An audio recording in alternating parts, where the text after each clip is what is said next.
ইংৰাজী শিকোঁতে সৰ্বপ্ৰথমে আমি ইংৰাজীৰ পদবোৰ শিকিব লাগিব, ফৰ্মুলা শিকিব লাগিব। যিকোনো এটা বাক্য লিখোঁতে আমি কি কৰিব লাগিব?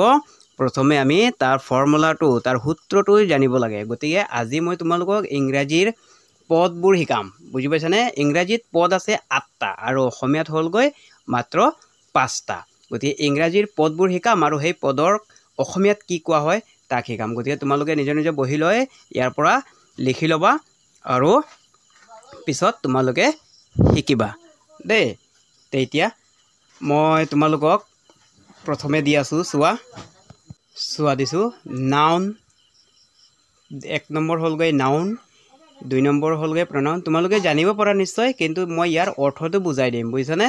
গতিকে চাই ল'বা। ভাৰ্ব, এডজেক্টিভ, ইয়াৰ পিছত 5 নম্বৰ হ'লগৈ এডভাৰ্ব, তাৰ পাছত 6 নম্বৰ হ'লগৈ কি তোমালোকে জানিবা, স্পেলিংবিলাক চাই ল'বা, প্ৰিপজিশ্যন, বুজিছানে? 7 নম্বৰ হ'লগৈ কনজাংশ্যন আৰু 8 নম্বৰ হ'লগৈ ইণ্টাৰজেকশ্যন। গতিকে এইটো 8টা হ'লগৈ ইংৰাজীৰ পদ। অসমীয়াত মাত্ৰ 5টা থাকে আৰু ইংৰাজীত 8টা থাকে। বুজি পালানে? তে অসমীয়াৰ নাম দিছোঁ মই, চোৱা। নাউন মানে অসমীয়াত কি হ'ব? বিশেষ্য পদ বুলি কোৱা হয়। প্ৰনাউন মানে অসমীয়াত সৰ্বনাম পদ বুলি কোৱা হয়। তাৰপিছত 3 নম্বৰ ভাৰ্ব।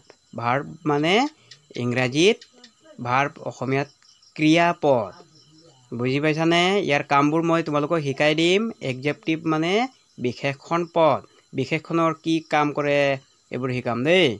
এডভাৰ্ব, এডভাৰ্ব মানে হ'ল ক্ৰিয়া বিশেষণ। বুজি পাইছানে তোমালোকে? প্ৰিপজিশ্যন মানে অব্যয়। দেখিলানে এতিয়া তোমালোকে ইংৰাজীত 8টা থাকে। 7 নম্বৰ হ'লগৈ কনজাংশ্যন, তাক অসমীয়াত কোৱা হয় সংযোগ অব্যয়। আৰু 8 নম্বৰ ইণ্টাৰজেকশ্যন মানে কি কোৱা হ'ব? ভাৱবোধক অব্যয়। গতিকে এই 8টাৰ প্ৰত্যেকৰ নিজৰ নিজৰ ধৰ্ম আছে। এই বিশেষ্য পদৰ ধৰ্ম, সৰ্বনাম যেনে নাউন, প্ৰনাউন, ভাৰ্ব এইবোৰৰ নিজৰ নিজৰ ধৰ্ম। সেই ধৰ্ম অনুসৰিহে বাক্য বনোৱা হয়। এটা বাক্য লিখোঁতে গোটেইকেইটাৰ অৰ্থবোৰ জানি ল'ব লাগিব প্ৰথমে। এতিয়া মই তোমালোকক বুজাই দিছোঁ যে নাউন কাক কোৱা হয়। যিকোনো জীৱ জন্তুৰ বা যিকোনো বস্তুৰ হওক নাম বুজোৱা শব্দকে নাউন বোলে। বুজিছানে? ইংৰাজীত কি বোলে? নাউন, আৰু অসমীয়াত বিশেষ্য পদ। যেনে উদাহৰণস্বৰূপে মই দিছোঁ Rohit, Karishma, umbrella, water, tree, cow, bird, etc. etc মানে ইত্যাদি। বুজিছানে? ইত্যাদি মানে আৰু বহুতো আছে, তথাপিও মই ইত্যাদি বুলি লিখিলোঁ। ইয়াৰ পিছত 2 নম্বৰ দিছোঁ, চোৱা প্ৰনাউন। প্ৰনাউনক কি বুলি কোৱা হয়?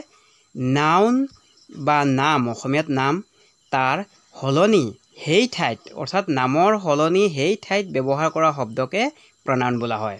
উদাহৰণস্বৰূপে যেনে মই বুজাই দিছোঁ হি, ডেট, চি, ইউ, ইট, দে, দিছ। এতিয়া কিবা বুজি পাইছানে ইয়াৰ পৰা? এই বস্তুকেইটাৰ চোৱা, তুমি বুলি আমি যিকোনো মানুহৰ এজনৰ নাম যদি কওঁ, সেই নামৰ সলনি কি বুলি কৈ দিম? হি বা ডেট। এতিয়া বুজি পাইছানে তোমালোকে? মানে মই মাত্ৰ অকল তোমালোকক এইকেইটাৰ অৰ্থকেইটাহে বুজাই আছোঁ দেই। তোমালোকেতো ইংৰাজীত তাৰ ফৰ্মুলাটো জানাই, আৰু নাজানা যদি মই তাৰ বাবে আকৌ ভিডিঅ' বনাই দিম, তোমালোকে শিকি ল'বা এইবোৰ দেই। চাই ল'বা নেক্সট ভিডিঅ'টো। তাৰপিছত আকৌ 3 নম্বৰটো মই বুজাই দি আছোঁ তোমালোকক, ভাৰ্ব। ভাৰ্ব কাক কোৱা হয় তাৰ মই অৰ্থটো মই তোমালোকক অসমীয়াত বুজাই দিম। চোৱা, যিকোনো বস্তুৱে কৰ্ম কৰাকে ভাৰ্ব বোলে। যেনে কাম কৰা, তাৰ উদাহৰণত দি দিছোঁ, চোৱা। যেনে cry, do, go, sleep, run, try, sit, breathe, sing, dance, walk, call, carry, bring, make. এইকেইটা কি হ'ল? যিকোনো কৰ্ম। কৰ্ম মানেতো জানা কাম কৰা, যিকোনো কাম কৰা তাকে ক্ৰিয়া বোলা হয়। ইংৰাজীত ইয়াক ভাৰ্ব বুলি কোৱা হয়। বুজি পাইছানে তোমালোকে? এতিয়া 4 নম্বৰ দিছোঁ, চোৱা। 4 নম্বৰ এডজেক্টিভ। এডজেক্টিভ মানে অসমীয়াত কি বুজায়? বিশেষণ। তাৰ সূত্ৰটো মই অসমীয়াত বুজাই দিছোঁ। যি শব্দই দোষ গুণ পৰিণামকে বুজায় তাকে এডজেক্টিভ বোলা হয়। বুজিছানে? ওচৰত মই অসমীয়াত দি দিছোঁ, চোৱা। তাৰ উদাহৰণস্বৰূপে মই কেইটামান শব্দ দি দিছোঁ, এডজেক্টিভ শব্দবোৰ চাই লোৱা তোমালোকে।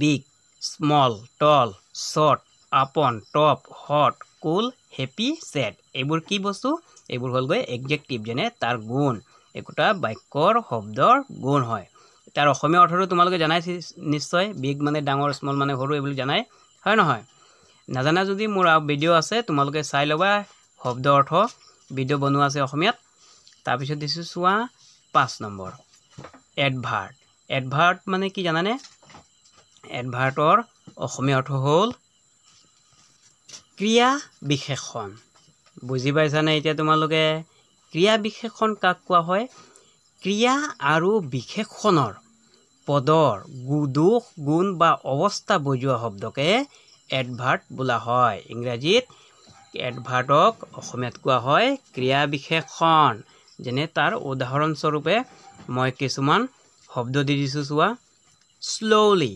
fast quickly always today everyday where when daily badly nicely here when এটা কি বুজিলে ইয়াৰ পৰা এডজেক্টিভ বেলেগ এডভাৰ্ট বেলেগ আৰু এডভাৰ্ট কি বুলি কোৱা হয় ক্ৰিয়া বিশেষণ হয় নহয় গতিকে সেই ক্ৰিয়া বিশেষণ মানে তাৰ গুণটো যেনে ক্ৰিয়া আৰু বিশেষণৰ গুণ বুজোৱা শব্দকে এডভাৰ্ট বোলা হয় বুজি পাইছানে স্লোলি মানে লাহেকৈ ফাষ্ট মানে স্পীড যোৱা কুইকলি মানে তোমালোকে জানাই নিশ্চয় এইবোৰ গতিকে আকৌ দি দিছো মই চোৱা 6 নম্বৰ কি আছে প্ৰিপজিশন মানে অভয় যাক অসমীয়াত কি বুলি কোৱা হয় যে তাৰ কেনেকৈ বুজোৱা হ'ব বস্তুটো প্ৰিপজিশন হৈছে দুটা বাক্যৰ মাজৰ সম্বন্ধ ঘটোৱা কামটো হ'ল গৈ অভয়ৰ যেনে উদাহৰণ স্বৰূপে মই দিছো কিছুমান শব্দ চোৱা two on for by in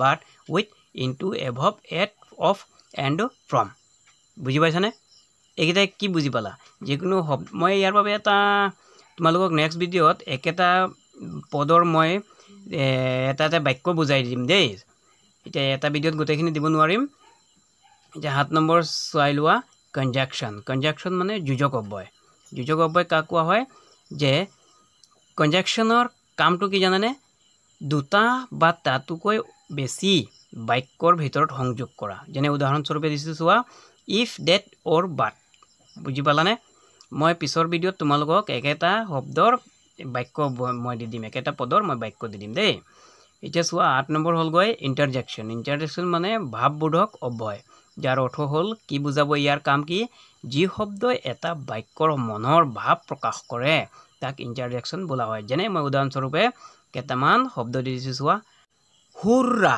oh god else well hello' এইবোৰৰ অৰ্থটো তোমালোকে নিশ্চয় জানা যদি নাজানা তেন্তে মোৰ ভিডিঅ'ত চাই ল'বা মোৰ চেনেলত গৈ কিনি শব্দ অৰ্থ তাতে গোটেই শব্দৰ অৰ্থ দিয়া আছে বুজি পালানে তোমালোকে তে আজি এই ভিডিঅ'ৰ পৰা কি শিকিলা তোমালোকে মোক কমেন্ট কৰি জনাবা দেই